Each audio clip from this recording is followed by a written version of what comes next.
if you look at advertising and the messages that young men get these days, I think we still promote strength as a definition of physical ability, as an ability to separate yourself from emotion. Turn your emotion off and be a man. Like for most of my life, be a man means be tough, win the fight. If you get punched in the face, punch them right back in the face, rather than, hey, get punched in the face and then talk about it, or think, hey, he's just projecting his insecurities onto you, and so just accept that he's struggling and maybe offer to help him.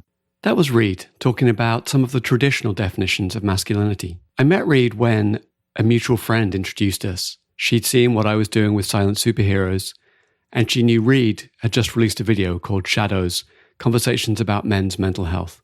When Reid and I first talked, we hit it off right away. I could tell I'd found a kindred spirit, someone who cared about sharing the stories behind mental illness. In this episode of Silent Superheroes, Reid and I will talk a lot about what it means to be a man living with depression. We'll talk about some of the parallels between physical illness and mental illness, and hopefully we'll lay some of the groundwork to help people have conversations about mental health. Remember, Reid and I are just two people talking about our personal experiences of living with mental illness. If anything you hear today gives you some concern about your mental health, or you're already managing a mental illness and you're considering a change to your treatment, please consult with a medical professional. My name's James Pratt. I'm the host of Silent Superheroes, and I'm really glad that you're here.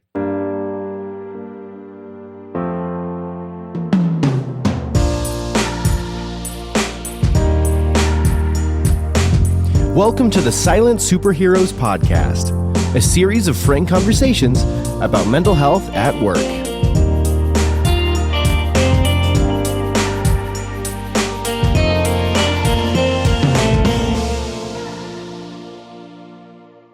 Welcome to Silent Superheroes. I'm here with today's guest, Reid. Reid, welcome to the show.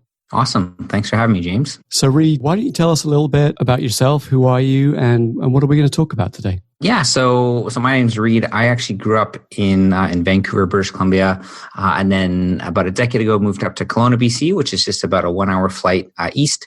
And I actually work in tech now. So I work for an Australian-based software company called Practice Ignition and work on the customer success team. So I get to work with our new users and help them set up and kind of get going on our software app, and then also help them, streamline their workflow and integrate our app with other tools that they might use in their professional service firm to automate their client onboarding and client administration experience. You and I were introduced by a mutual friend, and she made introduction by sharing a video you just posted to YouTube about men's mental health. So tell us a little bit about that. How did that come about? I went through two different experiences last year in 2017. One of them was struggling with what ended up being a severe depression.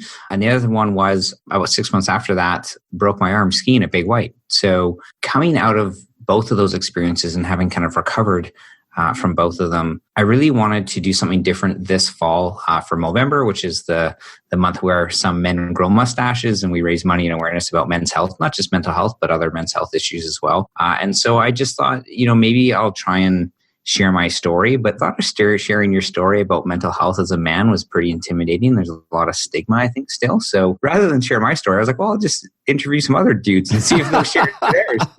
And so, so I actually I just kind of put it out there on Facebook, and then I put it out there in the Kelowna Tech Slack group. And I just said, hey, are there any dudes out there that want to let me put a camera in front of their face and talk about mental health? And somewhat surprisingly, a number of men reached out and said, yeah, I'd love to. Let's do it. So I interviewed 8 different guys from around BC and then put together, just kind of a short documentary opening up a discussion around men's mental health specifically and trying to understand why do we have this stigma and what can we do to break it down. If somebody wanted to go find that, what should they go search for? Yeah, if you just search Shadows Men's Mental Health, and I think now that it's had a bunch of views, it should rank pretty high. If you just search Shadows Men's Mental Health, should show up near the top of the YouTube search. And it's just on my own personal YouTube account, so you'll see my name there. And I should say that I went and watched the video, and it's very, very moving. Thanks. I mean, it sounds dramatic, but it was a life-changing project, or a life-altering, let's say, project. What is it now?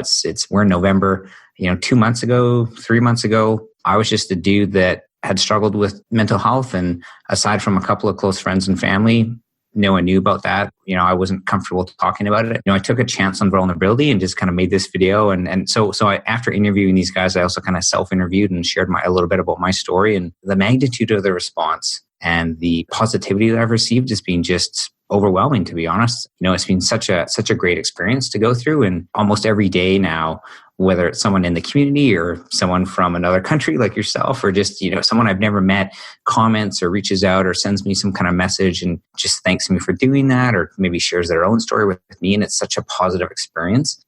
Also take a chance on vulnerability and just start a conversation so that we don't have to feel ashamed anymore. And we can just talk about mental health, just like we talk about physical health. I wasn't ashamed when I broke my arm. I was like, hey, look at my broken arm. Look at my cool scar and my x-ray, as a guy, I was kind of like proud almost of this, physical injury, but I was scared and ashamed of my mental injury or illness. So let's go into that a little bit. You said 6 months prior to breaking your arm, you learned you were in a severe depression. Talk about that experience. Was that the first time that you'd been in that place, or is that something that's been a part of your life? Hindsight being 2020. I may have struggled with depression-like symptoms before, but never to this magnitude, and never really got any kind of, not even a diagnosis, but never reached out to any medical professionals and actually got help with that. So what happened for me in the summer of 2017, I had a bunch of big life changes happen all at the same time. I ended up moving and buying a condo, which was overall a positive experience, but an adjustment.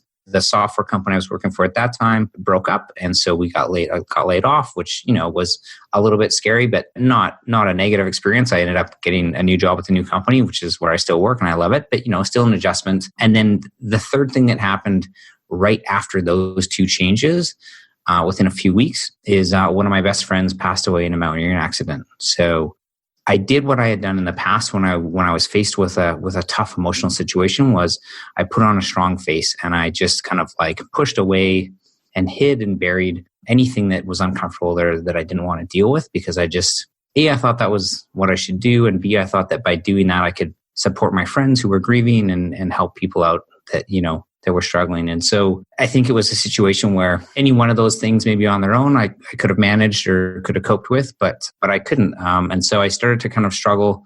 So into the fall of 2017, started to struggle in my new job. The stresses and excitement and challenges of a new job, and kind of a draw role that I had done before, but I hadn't really done at that scale, was it just kind of overwhelmed me. And so my discovery or learning about kind of mental health started with actually physical symptoms. I was having like stomach aches and nausea and things like that, and went to a bunch of different walk-in doctors, and eventually got diagnosed with what might be like kind of a stomach ulcer. But, I still didn't really know what the cause was, and eventually reached out to a therapist, talked to one therapist who ended up being more like a life coach. He wasn't actually like a clinical counselor. I found that experience to be pretty unhelpful. I was recommended to keep looking and try again. So I did get connected with a kind of a licensed counselor. And that was helpful. I had some sessions with her. In BC and Canada, a counselor can't diagnose anything. And I kind of didn't also want to be diagnosed with anything. But with her, I did some assessment tools. And one of the surveys, it ranks depression, stress, and anxiety. On the scale, I scored 20 on the depression scale. And the way that they rate it is, it's something like 0 to 5 would be, considered mild or kind of no symptoms. 6 to 10 would be maybe mild or moderate. And it goes up to 14. And anything beyond 14 is considered severe. And I scored 20. So at that point, the therapist was like, look, I can't diagnose you. I'm not a clinician. I'm not going to diagnose you with something, but what this tells us is that you're experiencing things that people experience when they're depressed. That doesn't mean you're depressed or that you need to stress out about that, but this is what it's telling us. And so I did talk to a doctor. I did actually talk to a physician, and he said that we could look at medication and some things like that, but he gave me some strategies around just kind of focusing on trying to get my sleep patterns into a bit healthier place. And, so I was working on that, and I was doing some sessions with kind of talk therapy with the therapist, with the counselor. And then I broke my arm skiing. It sounds a bit silly, but it was that event that really was the catalyst for change, the major tipping point in my kind of journey.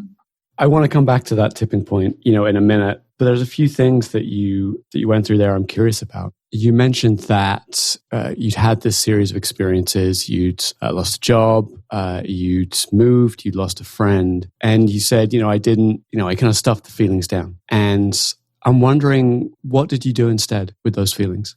Oh, that's a good question. What did I do with those feelings? I think I just tried to escape them. I started to drink more because that would numb things and allow me to just escape. One of the challenges that whenever I've tried to run away from my feelings in the past, I've always done it through some kind of physical activity. So I spent a long time riding motorcycles, sometimes at high speeds. But and then I got into rock climbing and skiing. And so I would, my way of coping with life was to move my body and physically do something that was exciting or scary so that I didn't have to sit and marinate in these feelings I didn't want to be with. The problem was when my friend passed away, the major thing that I used to do to cope with life and to escape was to be in the mountains. And then all of a sudden going there was a devastating, created really negative emotions. And so I guess the other thing I tried to do is I tried to just work more, just work a lot. I tried to just, get away from having to sit with myself and my feelings. I also heard you say that you trying to be strong and be there for your friends. Unfortunately, I've been through a few losses from accidents and things of friends or family. I've dealt with grieving someone that's close to you a number of times, and since I was a teenager. So, I kind of went into my project manager mode and said, okay, I'm struggling too, but I'll be fine. I'm tough. I got this. I've been through this kind of thing before. And I just tried to put a lot of energy into being that support and that kind of point person for helping my friends manage their grief and supporting my friend who passed away, supporting his family, his mom. I think I tried to pour myself into that task as well, rather than confront my own situation, just kind of push that aside or put that away. There are all ways of hiding from your feelings in a way, right? Being up in the mountain, you're almost physically hiding away from them. Drinking, as you say, kind of numbing the pain, and then putting your feelings to one side so you can absorb and help others process them. So as men, what do you think makes us do that? Makes us run away from those feelings and stuff them down and put on the strong face? It's changing from what I've seen, especially in the past few weeks, as I kind of accidentally have become a bit of a mental health advocate, and I start to connect and collaborate with different folks like yourself. But I think, having grown up in the 80s and 90s as I did, I think that society puts expectations on both genders. And on men, I think the expectation is that we're meant to be strong and be tough. And I think the definition of those words, or the way we interpret those, is to not cry, to not show weakness, to not ask for help, to go down fighting, right? I also think as men and as humans in general, not just men, but I think we're also often extremely tough on ourselves. We are very self-critical of how we perform or don't perform, or how we feel or don't feel. Ever since crashing motorcycles in my early 20s, going through those life experiences, I've felt like I needed to work hard and make something of myself as a business professional, as a person. For the last 10 years, I've been quite driven in my experiences in college and, working in tech. I've always been very achievement focused, and I've wanted to, do the next big thing and get better and be stronger and achieve and achieve and achieve. Probably addicted to that would be a fair term, addicted to that feeling of like, I'm growing, I'm getting bigger and better and faster and stronger. And I never really stopped to think it's okay to ask for help. If you look at the advertising and the messages that young men get these days, I think we still promote strength as a definition of physical ability, as an ability to separate yourself from emotion. Turn your emotion off and be stronger. Man up and take it. For most of my life, be a man means be tough, win the fight. If you get punched in the face, punch them right back in the face, rather than, hey, get punched in the face and then talk about it and share your emotions and feelings and de-escalate, right? Like that's not what we're taught to Give do. the other guy a hug. Yeah, right. Or think, hey, he's just projecting his insecurities onto you. And so just accept that he's struggling and maybe offer to help him. I was going to say, that may be our expectation that men aren't vulnerable, but we are starting to see more men be comfortable with that. Mm-hmm. Yeah. And I think there's a lot of, maybe not movements, there's a lot of shifts that are happening to help with that. I think things like gender identity and sexual orientation are becoming more openly expressed and accepted. There's all kinds of things like that are starting to happen, and it takes time, and it's not something that will change overnight. But my hope and my whole goal now is that people stop thinking about mental health as some unique and different thing from health in general. It's just health, right? And if it's health inside your brain, it's brain health or mental health. If it's health inside your cells, that's, cellular biology. But it's all just health. Somebody who's having a heart attack, you'd call 911, right? Yeah. If somebody says to you, I'm considering suicide, they're considering killing themselves, that's not our first reaction, I think. Because when I tell people, like, just call 911, they're like, oh, can I do that? Yeah. Yeah, you can do that. Like, because somebody's life is in danger. I think I'm trying to illustrate your point that we treat mental health and physical health differently. At that moment of crisis, heart attack or imminent suicide attempt, right now we think of them differently, but we have to think of them the same. I just watched a TED Talk by a psychologist or psychiatrist based in Europe. He's written a book as well called Mental Health First Aid. But his analogy was this. If you ask a 6-year-old kid what to do when you scrape your knee, they'll know that you need to clean the wound and maybe put a Band-Aid on it or protect it so it doesn't get worse and get infected. But if you ask a kid or an adult, what do you do if someone's struggling with loneliness or signs of depression? None of us know what to do, and it's not necessarily our faults. I mean, very few of us know how to identify invitations when someone's considering self-harm or suicide. So I just did a course, a 3-hour course a couple of weeks ago with the Canadian Mental Health Association branch here in Kelowna, where I live, about suicide alertness. And they actually gave everyone there a really handy little kind of script or methodology for having that conversation. The big takeaway for me was that just like if I come across a car crash and, there's some traumatic injuries to someone's physical body, my job as a person with like the basic level first aid is to just try and keep them safe until help arrives. And that's exactly what you do if you're helping someone who is considering or thinking about suicide. I'm not an interventionist. I'm not a doctor. I'm not a psychologist. But what I can do now that I've done this very easy to take and short course is I know at least now how I can keep them safe and what resources I can put them in touch with to kind of get them connected with a medical professional that they need based on what their situation is. Is that in BC somewhere? Mm-hmm. Yeah, so that'll be in Kelowna here as well. So in Canada, we've got a fantastic organization, the Canadian Mental Health Association, and they have branches or offices basically across the country. Their trainers and their staff also travel to businesses as well.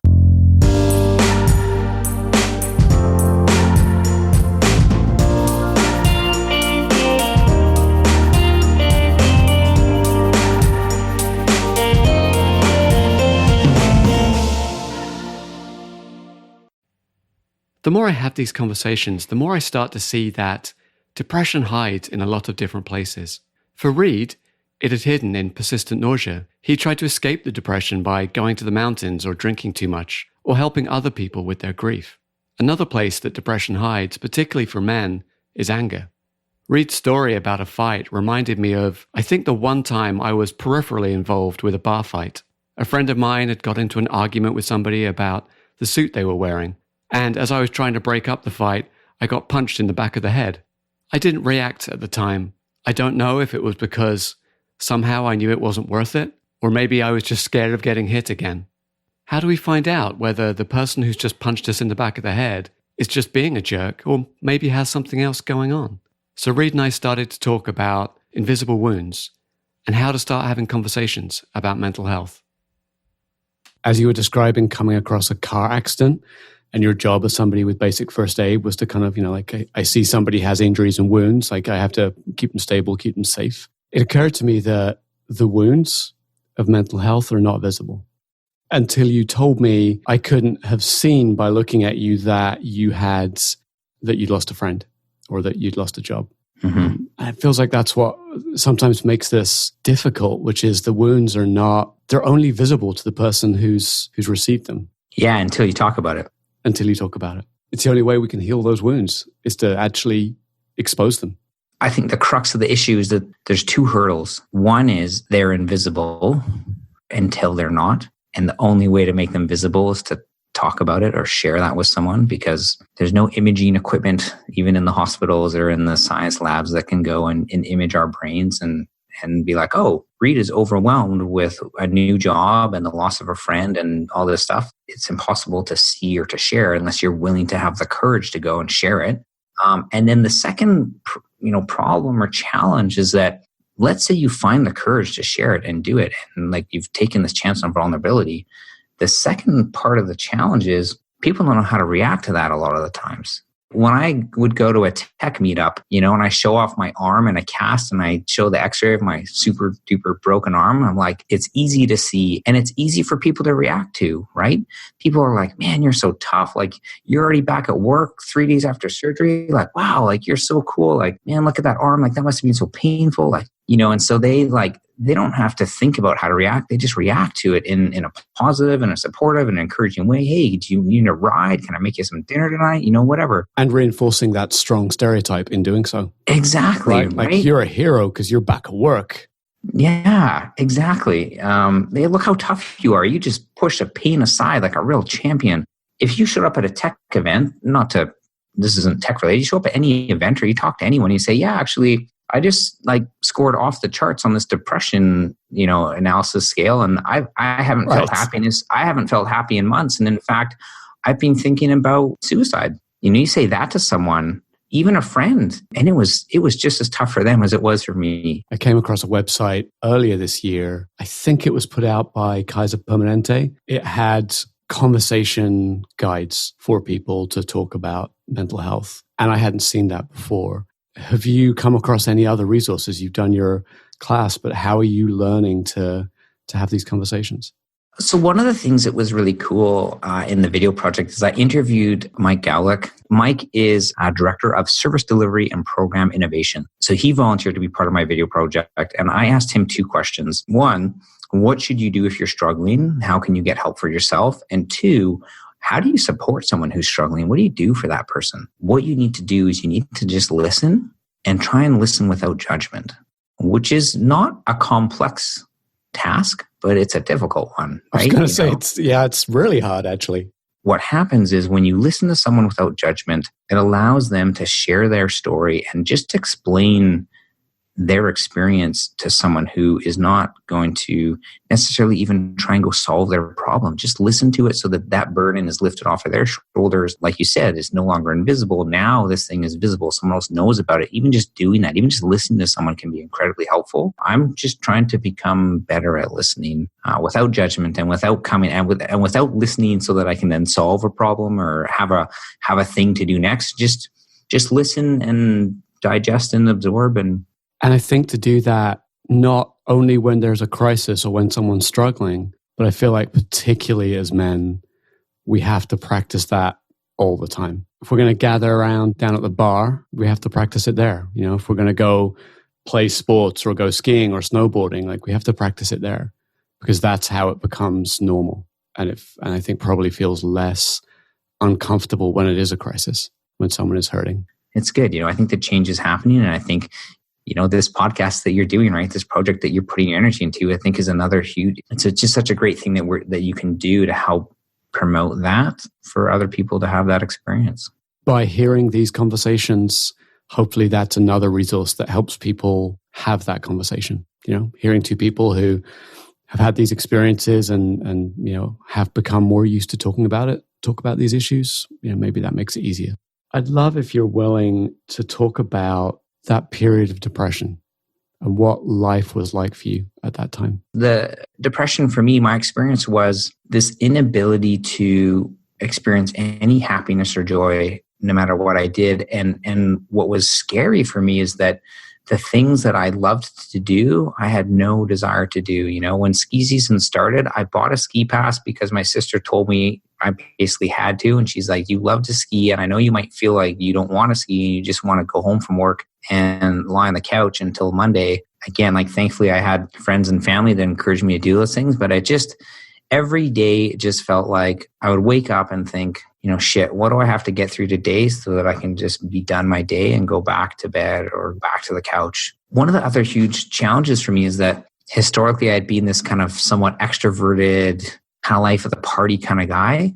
When I was struggling with depression and feeling physically sick, feeling physically tired because I couldn't sleep well, I just pulled back from all of my friendships and all of my non-work obligations and just crawled away into this thing, which in hindsight I'm learning was one of the worst things you can do if you're depressed. It's an understandable reaction. When we have the flu or a cold, we naturally pull back from people and kind of quarantine ourselves because we don't want to spread the virus and make our friends or colleagues sick, right? Some people, myself included, pulled back when I was struggling with a mental infection. You don't want to bring other people down. To be really transparent, the worst part of that whole experience was Christmas 2017. So I went down to Vancouver like I do every year for Christmas, and I spent Christmas with my mom and dad and my sister. I just kind of sat there and stared out the window for the whole time I was there, just feeling like I was ruining Christmas. I was hoping that getting out of the city, like going down to Vancouver, traveling and being somewhere new, and I was hoping that would be a positive thing and make me feel better, and it made me feel a whole lot worse. I felt like I had come to accept the fact that my life is shit, but now I'm making everyone else's life around me horrible because... That's the start of a spiral. You feel shit, then you convince yourself that you're making everybody else feel shit, which tells you that I'm shit. It spirals pretty quickly, right? Where it's like, actually, maybe these people would be better off without me. I can share now that I did think about suicide, and I didn't make a plan for it. I didn't feel like I would actually do it, or that I would ever have the willingness to do it. And I think what saved me from that, or what prevented me from maybe following down that path a little further, is that, 6 months prior, I had just seen what happens when one of my best friends died, and how much sadness and grief that brought into my community of friends and family. When I was struggling most, every day was shit. From a logical standpoint, if every day of your life is shit and you truly believe it's not going to get better, which is how I felt in that state, that's a pretty shitty way to have to experience life. And so for me, it was like a dialogue in my head of like, I've been struggling with this thing for a long time, and there's so much uncertainty around the prognosis. I think that was for me, the other really hard part is like, you break your arm and yeah, it's kind of painful and stuff, but they'll literally screw you back together. And that 3 months later, you'll be doing some physio, and 6 months later, you should be, pretty strong. And a year later, you'll be, 100%. There's so much less certainty around depression and what that recovery looks like and how long it might take and what milestones you may or may not hit along the way, that, again, no fault to the medical profession, but at least for me, I wasn't able to talk to anyone that gave me that kind of confident project manager Gantt chart timeline that I wanted. What are your expectations moving forward about depression and the role that it'll play in your life? I worry a little bit about having another episode or experience of severe depression. As I'm learning more about what depression is and what my experience is with it, I think there's still uncertainty, and that's the part that makes me scared. What if a year from now something happens, or what if some other life event triggers another negative spiral? But past like 3 to 4 weeks, I've become much less afraid of that. And I think what's happened for me is two things. One, as I've been through an experience of depression and come out the other side, I feel like no matter how bad it gets in the future, I'll always know that, hey, this isn't your new normal forever. This like, look, you've been through this before, or something like this before. You've been through a challenge that scared the shit out of you and rocked me to my core. I didn't know what pain was and what fear was until last year. I knew what I thought it was. I've broken my arm twice, actually. So right.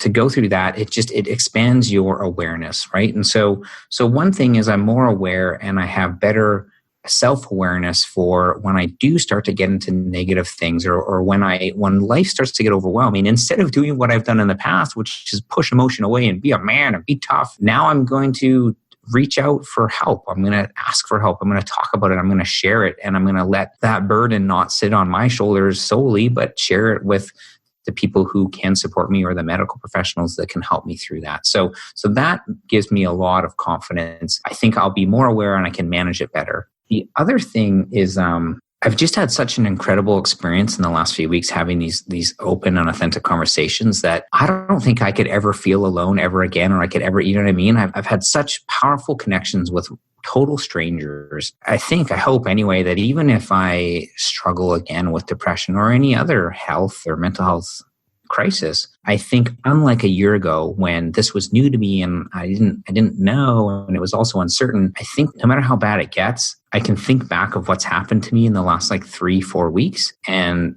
use that to, stop that downward spiral, or to shine a little bit of hope and light into an otherwise dark and scary place. The way I think about it is that, and again, let's use the kind of physical, mental parallels. If you tear ligaments in your knee and you get them repaired, you need to work on building up the strength around your knee, right, to protect it. And what I'm hearing you say is, you are preparing for and you're building your mental strength so that the next time something like this happens, you have tools, you have exercises, you have things that you can do to support that injury. And that's a beautiful analogy, because not only do I love to play all the sports, but I'm always getting injured from them physically. And some of my best friends, and in fact, some of my friends that have helped me through depression, are physiotherapists. Oh, wow. And so we spend a lot of time talking about exactly that. And so I was just having this conversation with a guy I know through the rock climbing community here about exactly that, how at 35 now, I spend a lot of time stretching and, using a foam roller and doing all of these preventative things to maintain my physical health so that I can prevent injuries from happening in the first place, hopefully, or inevitably when they do happen, because the way I push my body, I can then rehab them and prevent them from growing into more major long-term chronic things. I'm doing the exact same thing, or I'm working on doing the exact same thing for my mental health. Understanding how to listen to my body and listen to my emotions so that I can provide better prevention, earlier intervention. Yeah, I guess just like build this resilience. Just like my broken arm, I know multiple time broken arm, it's going to leave me scarred, and there's scar tissue, and there's limitations on range of motion in the wrist joint maybe. For me, I guess I don't have to define myself anymore by that experience or like live in fear of it happening in the future.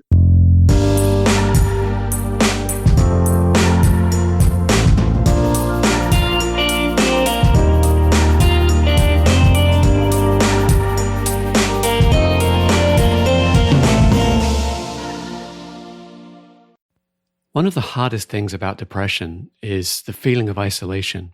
Reid describes how he pulled back from friendships and went home for the holidays and just stared out of the window. In his book, Lost Connections, Johan Hari shares some research that was done initially in the 50s or 60s, and then again more recently. The research asked a simple question. How many people do you have that you could turn to if there was a real crisis? When it was first done, the answer, 5 or 6. When it was done more recently, 0 or 1.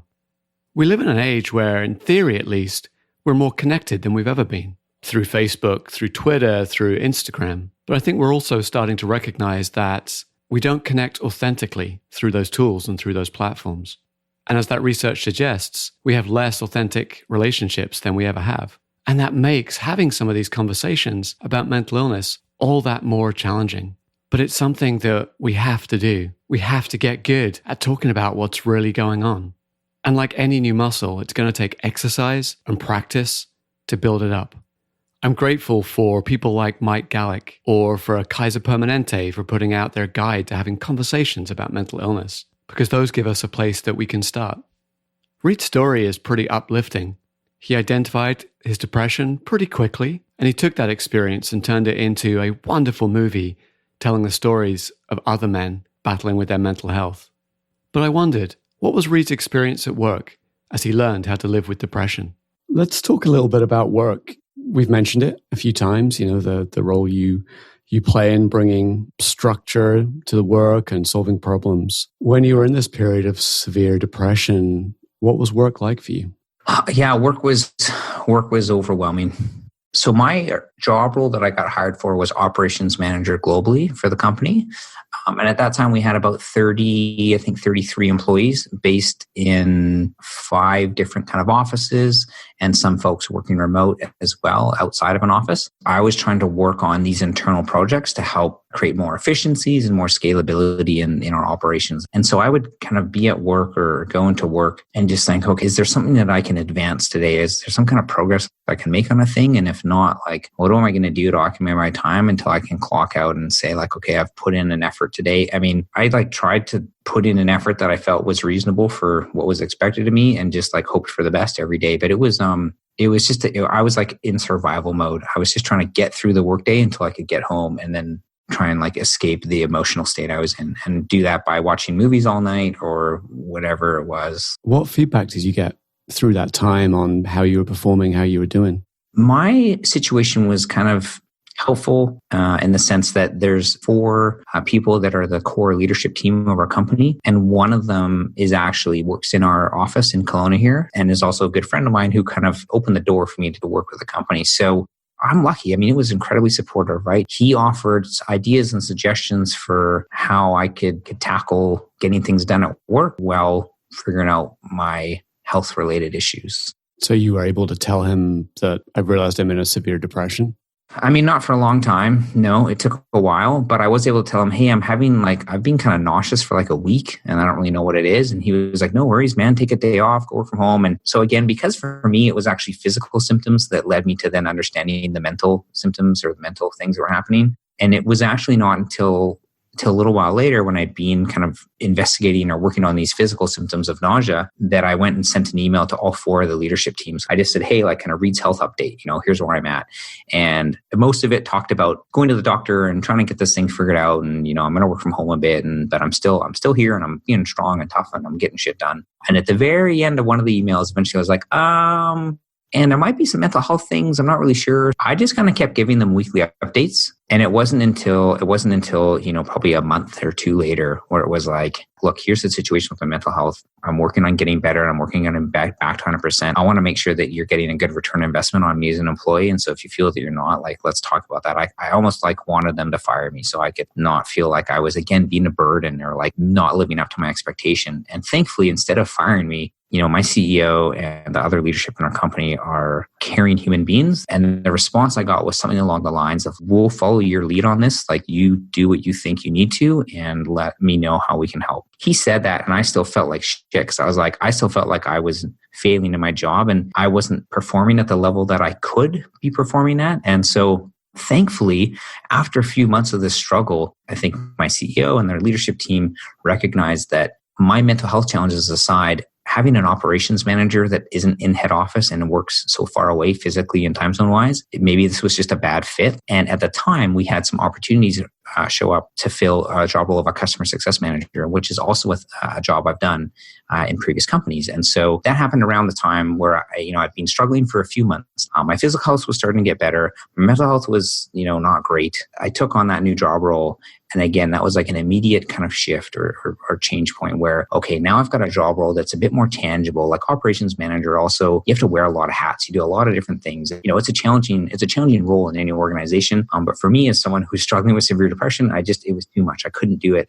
So thankfully, the job role I'm in now, which is customer success manager, was what I needed and what I could do and what I could excel at. In hindsight, I got really lucky. I had a company that said, hey, we don't have an HR department. We didn't have, Reid, okay, hold on, let me refer you to this person. And you're going to, there's a lot of companies that do have resources like that. And that's great. If someone's listening to this and they work in maybe a larger company or in a company like that, I hope they feel like they can reach out to HR or talk to someone about that. Because from what I understand, some of these large organizations have amazing resources for that. Well, we don't. We're a small company. We're dispersed all over the world. But what I did have is I had human beings that said, you know what, we hired you to do a job. And obviously you're here to hit your targets. And, we have investors and we're trying to grow the company. It makes me so happy to, continue to work with this company and think that, here was a situation where it would have been easy to kind of like let me go, maybe lay me off or even fire me and say, look, you've been here for 3 months. We tried you out in the job role. We're not really hitting the KPIs or OKRs or whatever metrics you want to use. Sorry, it's not working out. Well, let's say thank you to your leadership team there for being good human beings and modeling, I think, what people need to experience in their workplaces as it pertains to mental health, but I would argue to all kinds of health and experiences at work. And you said, we have a small company. We don't have resources. You've got resources now. Yeah. Like you've got you. Yeah. Well, and interestingly enough, one of the places I shared my video was on our company-wide Slack channel. If anyone that works in the company, wants to talk, now they have me. And sure, time zones are a bit of a challenge, but we all connect on Slack all the time. So it's like, look, send me a direct message, shoot me an email, shoot me a text, and we'll get on a Zoom call and we'll talk face to face. And you can talk, and I'm here to listen. You let me know. It feels like it's a network effect, right? Where you have a conversation at your workplace, I have a conversation at my workplace, and then we get bridged together, and then that makes space for somebody else to have a conversation, and hopefully we're hitting a time where this is going to start spreading like a virus. More and more people will feel empowered to have them. When you were talking about your experience of work, it was really interesting how you went through the journey from talking about your health, your physical health, And then because you learned it was okay to talk about your physical health and you were getting support, felt like that opened the door for you to talk about your mental health a little bit. You went from the comfortable health to talk about to the less comfortable health to talk about. That was cool. One of the things that like scared the shit out of me and created this like really negative thought cycle spiral, I thought a lot, like day in, day out, I thought, okay, if I've got depression or some kind of mental illness and I tell my employer, A, how are they going to react? And then I thought, shit, if I lose this job and I'm struggling with mental health, how would I ever go get a job again? How would anyone ever want to work with me? So I had this really incredible experience with one of the men from the video I interviewed where we showed the video locally and then had a panel discussion around mental health and tried to start that conversation. And so I invited all of the men in the video to join us and be on that panel. And he said, I'd like to, but I'm working on contract right now. And I'm afraid that if people associate me with this, it'll be harder for me to get a new work contract. And I said, I was super scared of that same thing a few months ago. And having put myself out there now, just like a lot of people in the community where I live know my name, or at least have heard of this video, I've actually found the opposite has happened, where I think now this experience, I'm no longer going to be ashamed and I'm going to just put it out there. I think that makes me a much more attractive potential employee and has opened, some opportunities. Yeah. And he was like, wow, that's cool. He's like, he never thought about it that way. He never thought about like, actually, maybe the fact that he just was in a video talking about depression as a man, like maybe that's actually super cool and that's super powerful and that's super, like, that's a sign of strength, not a sign of weakness. Isn't it? It's strength. I think so. It's literally redefining strength, I think. And I also was lucky enough to get on the local radio show here, and the radio host, BMAC, he came out publicly about his struggles with anxiety and depression as well. He was like, yeah, he's like, I thought the same things. I thought that men are meant to be tough and that being tough was hiding emotion and not sharing and not being vulnerable. But he's like, it's wrong. In fact, the inverse of that is true. Being tough is being vulnerable and talking about these things and putting yourself out there, knowing that some people may judge you and some people may react negatively to that. For me anyway, the response has been 100% positive. Being able to take this incredibly negative experience and convert that into something positive it's just been great, and it's not to be like geeky about science, but I think one of Newton's laws, that energy can't be created or destroyed. It can only change from one form to another. I think we just scienced. I just got lucky with science. I had this, we just scienced the shit out of this negative energy and we just converted it into the other form, which is positive, and taking a chance on vulnerability. And man, am I glad I did. What would you say to somebody who, has recently broken their arm after having a few, rough experiences? And what would you say to Reid of a year ago?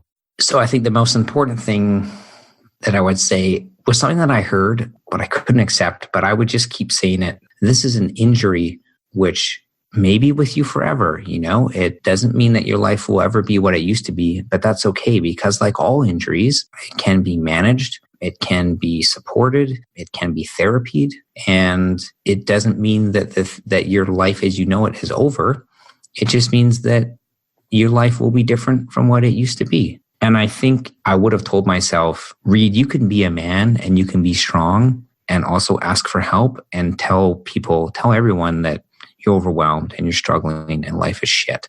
And you don't have to feel like sharing your struggle is a burden on other people, because it's not. Yeah, it only needs one person, right? You tell people, a lot of people might not be able or willing to pick up the, in inverted commas, burden, but there is probably somebody in your life who is willing and able to pick up that burden and be support. So tell people so you can find who that person is. The other thing I would tell myself as I'm marinating on that question, getting medical help, talking to a clinical counselor, talking to a psychologist, talking to a doctor, doesn't mean that there's something wrong with you. It just means that you have a health issue that you're getting a health professional to help you with. Being a man and going to see a counselor every week for weeks and weeks, in fact, means you're strong. Just like I would go see my physiotherapist every 2 weeks to help rehab my knee or rehab my elbow or whatever else, I'm going to go and talk to my counselor to rehab my mind. It's no big deal. No. And by talking about those experiences, you put down a paving stone for somebody else to stand on. Absolutely. And eventually, maybe we can get to a place where these kinds of efforts are kind of unnecessary because there is no stigma and no one cares about a podcast about mental health and mental health in the workplace because we all just talk about it anyway. And so you and I can just kind of work ourselves out of a job, so to speak. That's it. That's the goal, right? Yeah. That's cool. Yeah. Awesome. Reid, anything else that you wanna say as we come to wrap up here? I just want to say thank you to you and all these other people I've met. I want to, the Canadian Mental Health Association. There's a charity in Kelowna here called Thirst Based Coffee, which is a nonprofit coffee house that then funds free counseling for people. I've become aware of all of these other stakeholders and all these other individuals and organizations and community groups that are doing what we're trying to do, right? Which is promote health. And I feel really stoked that I now have this kind of side project. You discovered your side hustle, which is one video, and it sounds like there are more to come, which I'm excited about. And that work has real meaning to you. It's got purpose. And I think that's part of your rehab. It's building the muscle. I think you kind of let the secret out. And the secret is I'm the one that's really benefiting from all this attention and conversation and dialogue. I mean, I kind of said it before, but if and when I struggle in life, mental health, physical health, any kind of struggle, I'll never be the Reid that felt alone and disconnected. And so, I'm just so thankful for who I consider to be the real heroes of mental health, which is the folks that work at Canadian Mental Health Association that day in, day out, advocate for people who are suffering in silence and put their whole careers into this thing that is underfunded and maybe not getting the attention that it needs or deserves, and they just do it anyway. I'm going to thank you back. You made a beautiful video. It's so important for men, I think, to see other men talking about their feelings and their mental health. It was scary to take that first step. And now it's just been this wave of awesomeness. And I'm sweet, let's do it. Let's collaborate. Let's talk about it more. Just last night I gave a talk at Okanagan College to a group of students there, part of a volunteer program, and it was man, this is so cool. I'm just going to end my workday and pop over and show the video I did and do a little 10-minute slide deck thing. And my life is so good. And I can't even believe how good it is, especially compared to how it felt last year. I think the idea of just take the first step is a beautiful place to wrap this up. Hopefully somebody listening to this can take a step. And know that if you're afraid to take the step, it could be the best thing you've ever done. Could be the best thing you've ever done. It was for me. Reid, thank you so much for your time. My pleasure. You can find me on LinkedIn, which is Reid, R-E-I-D, Shretlen, S-C-H-R-E-T-L-E-N. My Twitter handle is just @Reid Shretlen. And then if you want to check out the video, again, you can just Google me on YouTube or search Shadows Men's Mental Health. And what you'll see if you go to my channel, I've got 2 other videos as well, and there's some more coming down the pipe. So that's happening. And then I've started recording other stories of men and women, because this isn't depression and mental health isn't a male issue, it's an everyone issue. So got a few more videos kind of in post-production right now, and or a couple lined up for production. So over the coming weeks and months here, if you are interested and want to see and hear some more stories, you can definitely you can subscribe and on YouTube, and you'll get notified when those new videos come out. Awesome. I will add all of that in the show notes, and I would strongly encourage people to go subscribe to Reid's YouTube channel, because I think there's some great stuff coming up. So that's Reid's story. I think there are 3 important things to take away from this episode. The first is, if you're a workplace, do what Reid's management did. Let somebody know that you're there for them. Yeah, I know that business is tough. You've got competitors and that you need to get ahead. But I always think about it like this. What is it I want to be remembered for? Do I want to be remembered as the boss who made everybody work really hard and made them miss important events? The one that contributed to Jared's divorce? Or do I want to be remembered as the boss who gave a damn? That doesn't mean that you don't get things done. It doesn't mean that you're not successful. But it does mean that people will be grateful to work for you. And out of that gratitude, surprisingly, comes great results. The second thing to remember is that physical health and mental health are the same. If you see somebody having a heart attack, you call 911. If you see someone in a mental health crisis, you call 911. If you're recovering from a physical injury, you put work into rehab to build muscle. If you're recovering from a mental illness, you need to put work in. You need to build muscle. The final thing is that We really need to be talking about mental health. It's hard.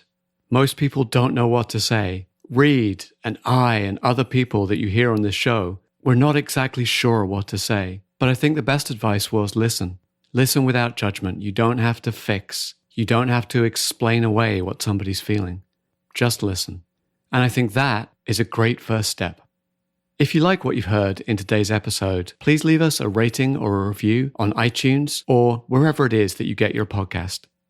If you want to hear about new episodes as they're released, please go to facebook.com/silent superheroes or sign up for our newsletter at silentsuperheroes.com. And please remember, the people that you hear on this show are people talking about their personal experiences of managing mental illness. If you have any concerns about your mental health, please reach out to someone, a doctor, a therapist, or a counselor. And if you're already working with a mental illness and you're thinking about making a change to the way that you're managing it, please consult with a trained medical professional.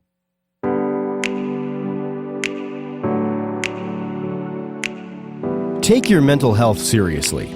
If you need to speak to someone, you can call 1-800-273-8255 or text crisistextline.org at 741-741. Both provide 24/7 confidential counseling to people in the United States. Worldwide, visit iasp.info/resources/crisis_centers/. To help others find the Silent Superheroes podcast, please leave a review on iTunes or your favorite podcasting service.